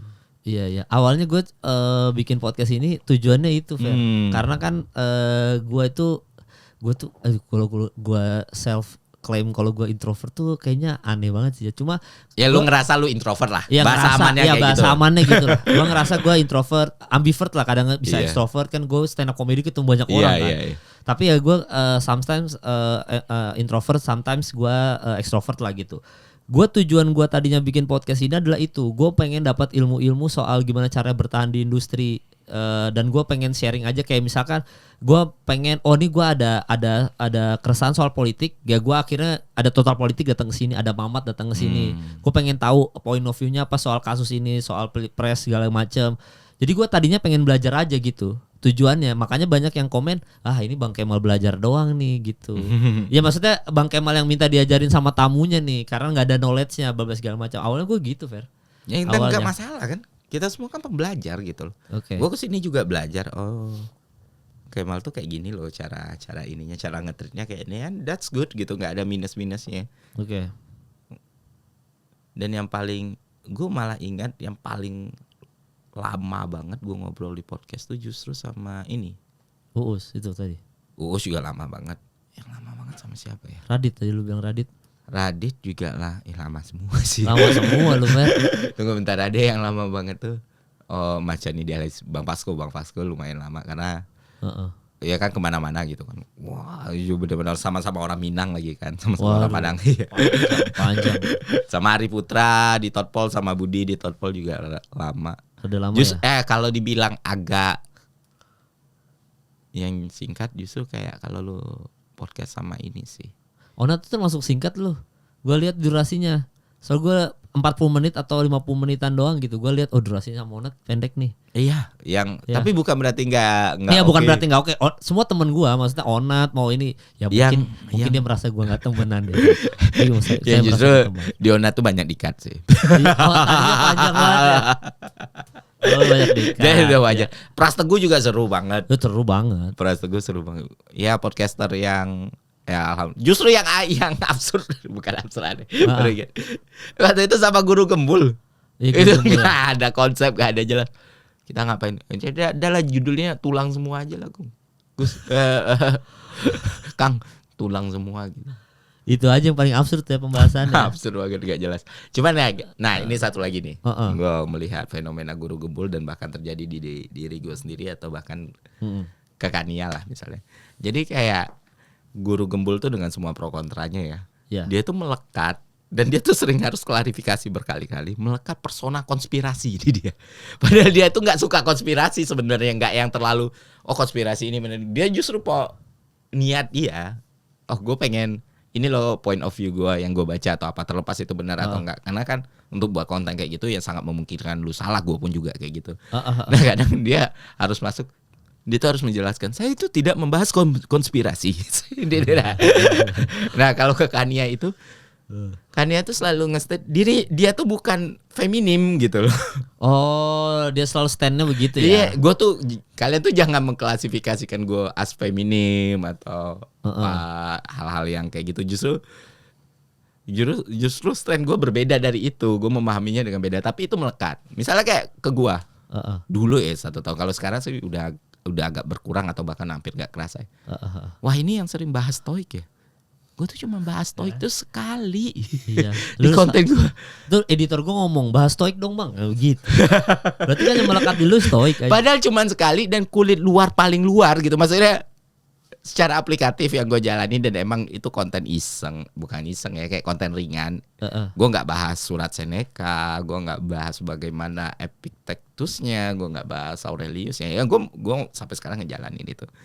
Dan di situ pun gue jadi belajar gitu loh. Oke, ada responsible dalam setiap konten walaupun niat gue nggak jelek gitu. Untuk orang yang memahaminya secara keliru ya, kadang muncul stoik itu kan ignorance, nggak gitu. Dan gue pelajari dulu konten gue baik-baik lagi. Gue nggak ngomong itu ya, kenapa orang bisa nangkap kayak gitu ya? Ya mananya ya part gue bilang ignorance. Itu netralitas, gue ngejelasin konsep bravery, wisdom segala macam. Cuman gue ngerasa karena major gue bukan itu lagi. Oh oke. Berarti udah nih. Kalau gue mau menggulung itu ya waktu itu lagi rame-ramenya. Gue bikin buku kayak, gue bikin konten yang fokus bahas stoik. Mungkin numbernya udah segede-gede, but it's not me and not part of my vision. Visi lu tadi menyuarakan orang-orang yang tidak bisa bersuara tadi ya. Salah satu one off-nya misinya di situ ya jadi voice of voiceless. Gitu. Oke. Gagasan tuh bisa ya boleh banyak ya sebenarnya bebas ya. Jadi tapi kan kalau visi besarnya ya lebih kayak gue barusan gue update di Instagram tuh kayak gini. Ya gue tuh mau hidup abadi gitu. Oke. As long as gagasan dan idea gue itu kemakan orang, diteruskan sama orang ya gue hidup. Kayak Koko ataupun Dr. Hiluluk lah. Gue tuh mati kalau gue dilupain gitu. Iya. Jadi yang bakal bikin gue diingat sama orang adalah apa yang gue perjuangkan, apa yang gue suarakan, dan pikiran apa yang gue kasih ke orang. Bukan seberapa views, seberapa gede konten gue, seberapa besar orang nonton gue. Karena itu semua fana bro. Lu konten kreator zaman dulu lah Aron Siap ya. Aron Asap ya. Siapa yang ingat sekarang? Karena tidak membawa gagasan. Gue nggak bilang kayak gitu. Kalau cuma based on number, dia dulu ditonton semua orang loh. Iya. nggak ada. Karena itu tadi, itu yang gue bilang, atau yang bahkan lebih dahulu lagi, karena keep being relevan gitu loh. Dan ketika gue bilang stoik, ketika gue harus ngekapitalisasi tema stoik ini, oke, gue bakal bisa dapat number atau bahkan uang atau bahkan gue bisa nulis buku or something like that, tawarannya udah banyak. Tapi gue nggak ngelihat ini di situ. Gue nggak mau justru, walaupun itu misalnya akhirnya waktu itu kan jadi rame banget ya dibahas. Dan setelah Radit dan Om Ded, gue nolak podcast apapun. Kalau bahasnya stoik gue nggak mau ya gitu, sorry. Kan orang heran, lu tuh lagi rame soal stoik loh. Karena gue nggak mau orang kenalnya stoiknya. Iya, iya. Sedangkan sebelum stoik itu udah puluhan video gue ngomong sosial, ngomong terutama ekonomi dan finansial ya. Iya, iya, lu bidang lu kan.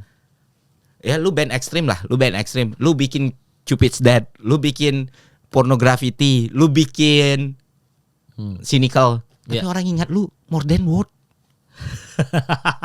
Iya anjing. Iya juga, tapi itu bukan lu banget masalah more than word Iya, kan. oke, rame. Nah, gua nggak mau jadi more than word itu gitu. Anjing.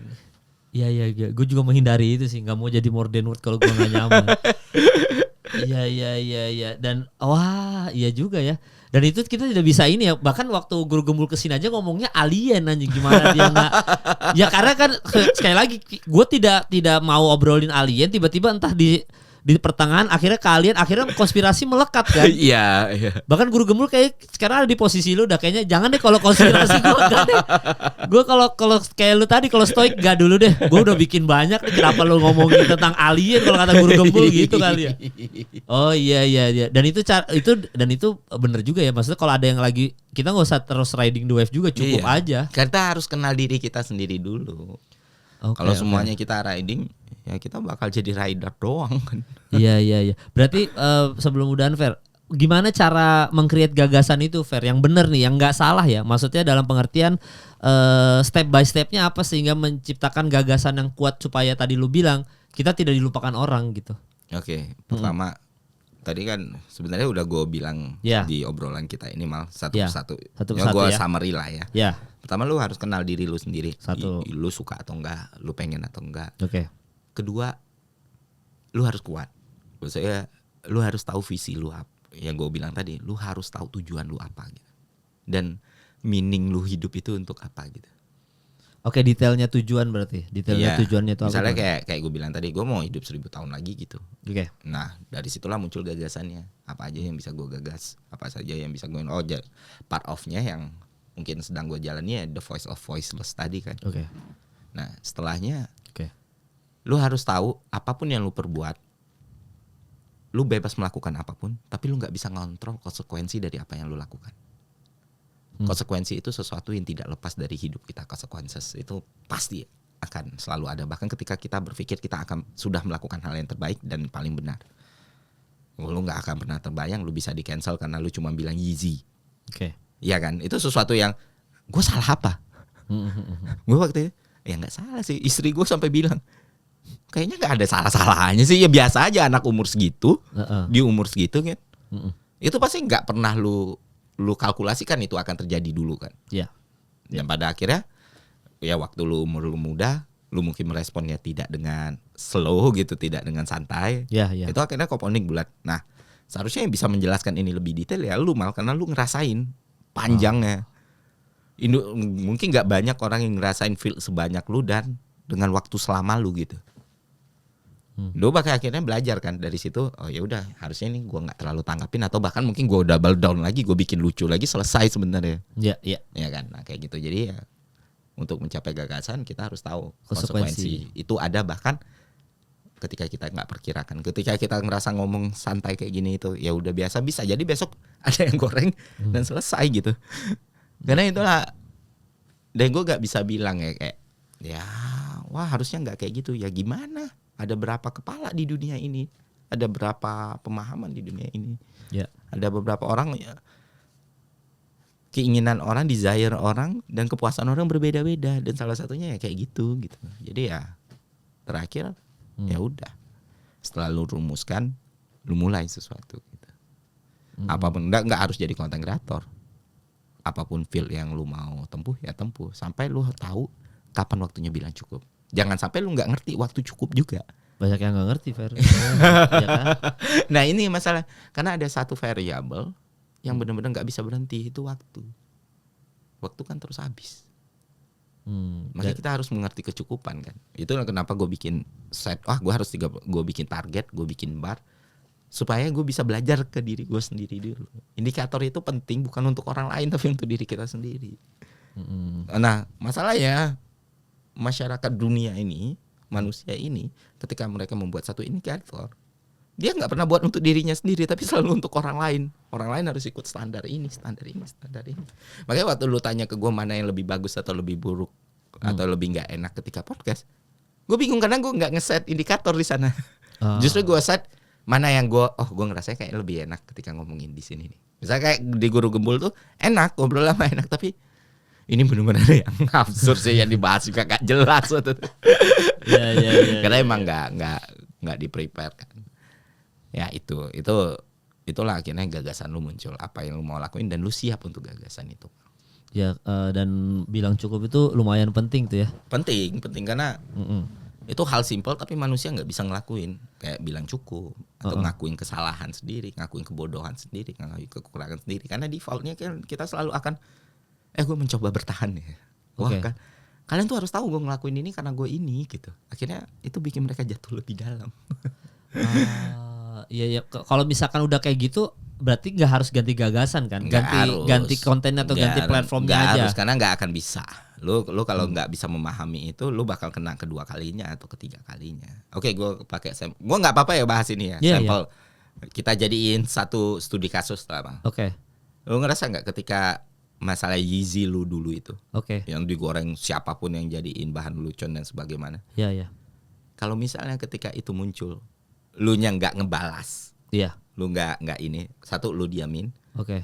Itu snowball effect-nya nggak akan sebesar itu. Oke. Dan itu bisa jadi win buat lu kalau lu makin bercandain lagi gitu. Oke. Iya kan? Iya. Nah itu kadang orang ketika memahami manajemen krisis adalah lu bisa mengatasi krisis itu kalau argumen lu kuat dan lu bisa memenangkan argumen. Salah men. Karena nggak semua orang ngelihat argumen sebenarnya. Nggak semua orang dia berpikir itu lucu, ya udah lucu, subjektif. Oke. Tapi ketika kita dalam situasi kayak gitu, kita ngelihat penyelesaian itu selalu objektif. Gue bayang sebenarnya itu akan selesai ya ketika misalnya keluar video lu yang Yeezy, terus lu di bang, lu munculin, lu reaksi, lu ketawa, bangsat lucu banget. Iya. Kelar. Iya. Nah itu salah satu samplingnya ya, salah satu contoh. Oh iya, itulah itu manajemen krisis. Dan untuk mendapatkan awareness gitu, lu perlu pengalaman dong. Lu harus mengalami berbagai situasi dan masalah. Gue kerja di Kementerian Keuangan 8 tahun pegang PR-nya. Kementerian yang paling sering diserang ini, yang ngambilin uang, yang kolek pajak gitu ya, dengan aturan yang di situ kan ada situasi-situasi yang bagusnya kayak gini nih, bagusnya kayak gini nih. Oh ternyata orang tuh ketika dia diserang, di cancel, berusaha di cancel sama orang, berusaha dibecandain sama orang. Oh solusinya nggak kayak gini, harusnya kayak gini. Kalau di sini kita harus keras nih, gitu. Bertarunglah untuk game yang lu pastiin lu menang.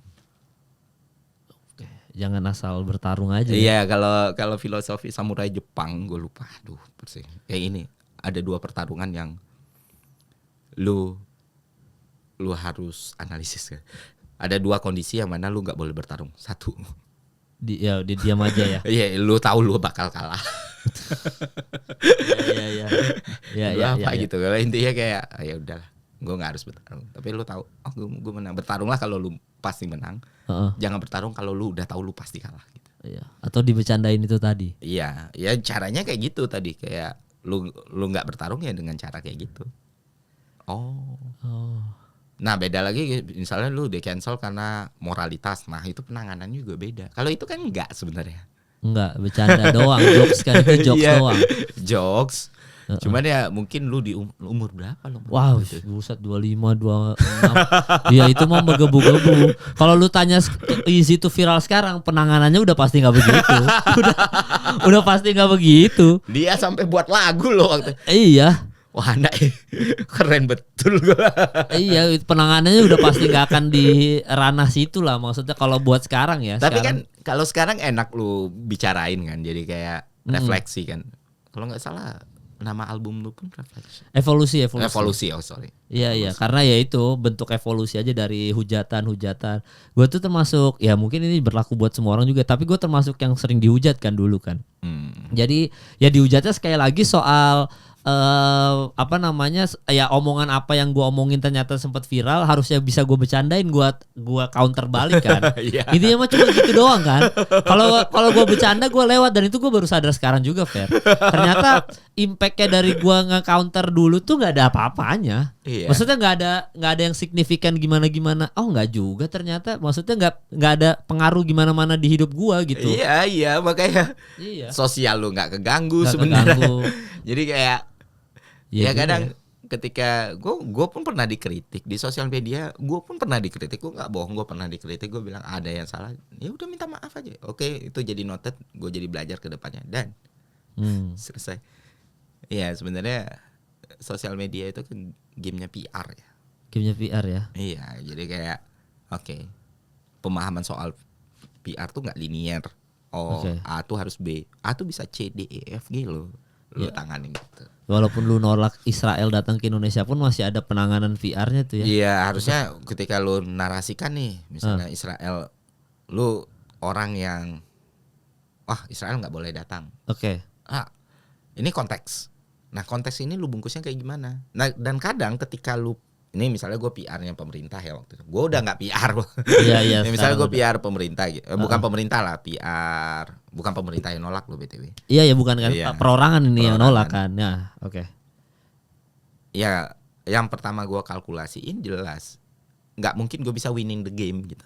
Nggak Ya, mungkin orang bakal switch untuk Ya. untuk Respect lagi iya maksudnya. untuk masuk ke site gue. Iya. Tapi gue bisa ngurangin, hal terbaik yang gue bisa ngurangin adalah dampaknya. Nah gitulah, misalnya lu ngambil kebijakan yang tidak populer, kadang untuk diam pun itu bagian dari PR gitu. Ya apapun itu ya, berarti kalau sekarang gue juga menyimpulkan apapun kedepannya kita misalkan ada ngelakuin blunder apa, Fer, ya udah tinggal penanganan PR aja kayak Iya. gimana. Kadang-kadang diam juga bukan sesuatu yang salah ya. Bukan. Dan lu kadang perlu minum es teh manis gitu, lu butuh glukosa, lu minum dulu es teh manis, lu bikin normal nafas lu dulu. Lu sebat, kalau lu ngerokok sebat dua batang. Itu akan sangat berbeda loh. Ketimbang lu bereaksi langsung ya. Iya. Karena ketika emosional lu terganggu, adrenalin lu meningkat, ya jangan harap lu bisa ngambil keputusan yang rasional. Iya, dan itu gue dulu begitu tuh. Adrenalin banget. Mau ngelawan siapapun itu, mau ngelawan hati-hati di internet, mau ngelawan VNGNC, semuanya adrenalin tuh. Erlang dari zaman dulu itu adrenalin sih semuanya. Makin kesini gue nyadar cara menanganinya. Tapi ya berarti yang tadi yang lu bilang, gue learning by doing jatuhnya sekarang. Jadi gue nggak ada risetnya apa, gue learning by doing. Oh ternyata gue harus nyelesain dengan cara ini. Cuma based on obrolan gue sama lu hari ini, gue bisa meriset dulu sebelum gue mengatakan sesuatu, atau ketika gue kena kasus apapun itu, gue bisa tahu ngapainnya sekarang. Iya. Udah ada step by stepnya. Dan lu kalau perlu lu simulasiin, lu tanya ke orang lain, kalau gue jawab kayak gini lu bakal ngerespon gimana ya? Anjing, simulasi ya, bener juga ya. Kadang orang nggak melakukan simulasi kayak gitu. Kadang kita tuh selalu berpikir karena gue yang kena, gue yang tahu nih caranya. Men nggak ada. Maksud gue semua orang punya kesempatan untuk jatuh, itu selalu ada. Selalu ada. Kalau kata Jonah Hill di dokumenternya, dan gue selalu bilang pain is always there. Jadi pasti ya itu bermanfaat banget buat gue sampai sekarang tuh. Pain is always there. Kalau lu tadi bilang semua pasti ada konsekuensinya kan. Kalau gue bahasanya yang gue masuk banget di gue adalah pain is always there. Jadi ya apapun itu keputusan kita pasti pain is always there. Tinggal gimana PR-nya tadi aja menanganinya. Wah anjing. Gila juga obrolan kali ini teman-teman netizen ya.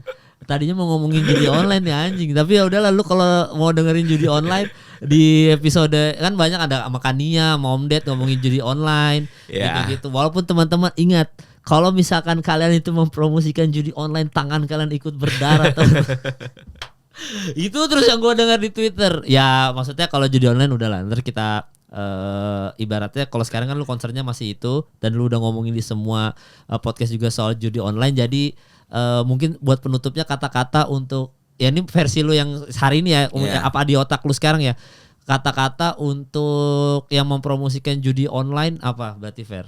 Ya udahlah, jangan promosiin lagi lah. Udah nggak usah ya, walaupun nanti jadi legal.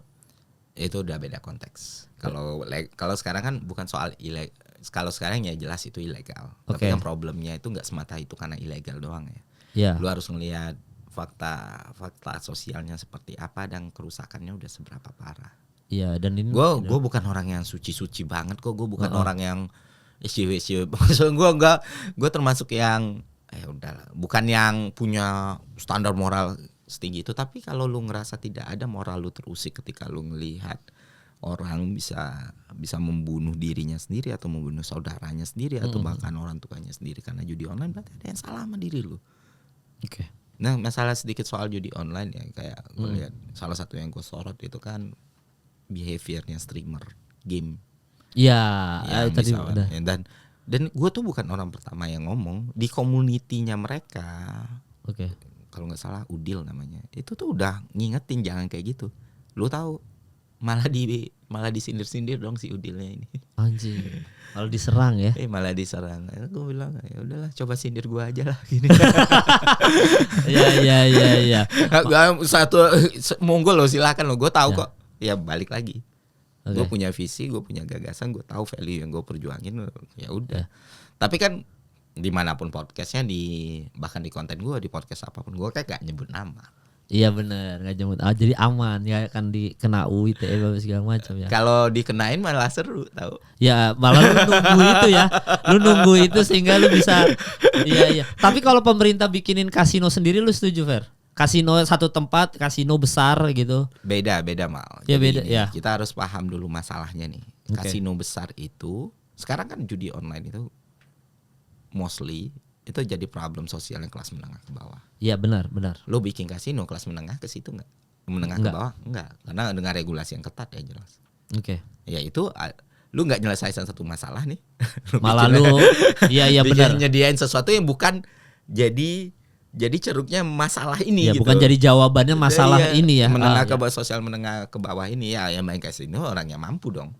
Makanya gue bilang gue sebenarnya nggak ada loh argumen-argumen gue yang dasarnya moral ataupun bukan moral ya, dasarnya kepercayaan religion or something like that ya, walaupun gue punya itu gitu. Ya.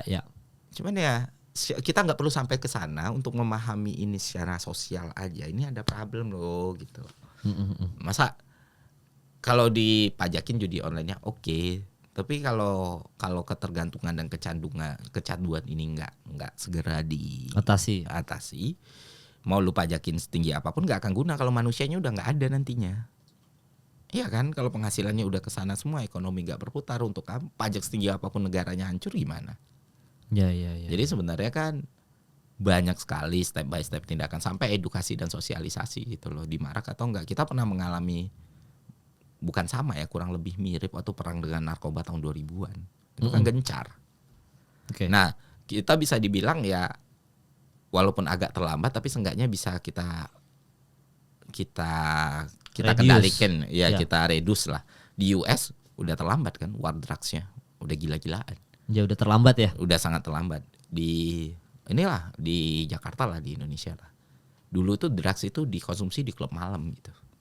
Kalau sekarang kan klub di Indonesia untuk anak-anak zaman sekarang itu udah gak jadi culture kan.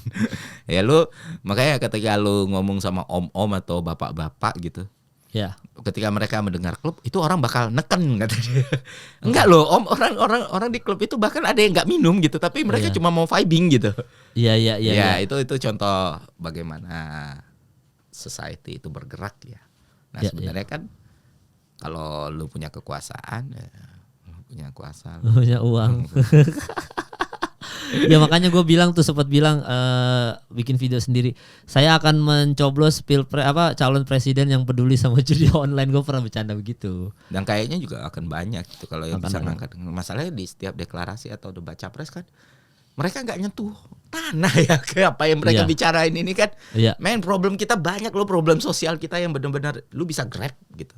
Iya, dan belum sampai ke situ mereka ya. Belum ada yang nge-grab banget. Masih soal berbangsa dan bernegara aja lah udah di Indonesia maju segala makmur ada. Ya masih level-level slogan lah. Ya masih generasi emas Jargon. 2045. Yang menuju 2045 nih lu breakdown nih. Problemnya apa, masalahnya apa. Jadi enggak cuma jadi jualan doang. Iya, masih segitu ya. Makanya nanti semoga dari obrolan ini setidaknya ya nggak tahu ya ini video ditonton atau enggak juga sih. Gua kayaknya makin kesini viewers dikit-dikit, tapi saya sudah tidak peduli karena seperti saya dapat ilmu baru. Gue sekarang udah gitu Fer, udah tapi lu lempar ke Spotify atau apa? Enggak. Gue cuma di YouTube dong kalau ini. Soalnya di Spotify gue ada podcast hancur. Jadi gue emang udah Spotify udah itu aja lah. Dan itu berkomedi kan.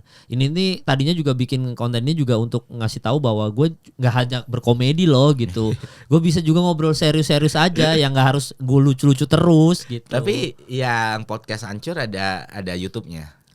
Ada tapi bukan konten podcast, main vlog kayak gitu-gitu. Jadi ya ini nunjukin sisi yang lain aja lah. Makanya sekarang gue nggak terlalu peduli. Oh viewsnya kok dikit bang, gini-gini. Nggak ada masalah itu. Gue cuma pengen ngasih lihat ada sisi lain gue yang tidak berkomedi. Intinya cuma itu doang. Di antara konten-konten gue yang komedi semua lah gitu.